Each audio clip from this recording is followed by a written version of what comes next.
तर 26 तारखेलाही महाराष्ट्रातल्या अनेक भागांमध्ये काही ठिकाणी हीटवेव्ह तर काही ठिकाणी अवकाळी पावसाचा इशारा दिलेला असणार आहे।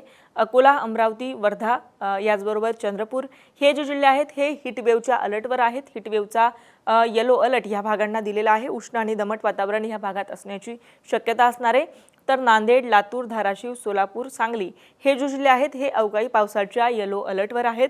पुणे, साताऱ्याचा घाटाचा परिसर आणि कोल्हापूर हा जो भाग आहे इथे कमी ते मध्यम स्वरूपाचा पाऊस पडण्याची शक्यता असणार आहे। अलर्ट तसा इथे दिलेला नाही, म्हणजे येलो अलर्ट वगैरे इथे नाहीये, मात्र तुरळक स्वरूपात पाऊस पडण्याची शक्यता या भागात असणार आहे।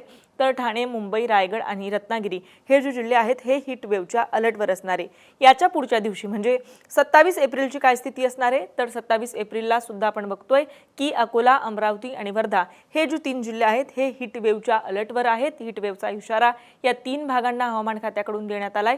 महाराष्ट्रातल्या इतर ठिकाणी काय स्थिती असणार आहे, तर महाराष्ट्रातल्या इतर ठिकाणी मात्र कुठलाही इशारा हवामान खात्याने दिला नाहीये।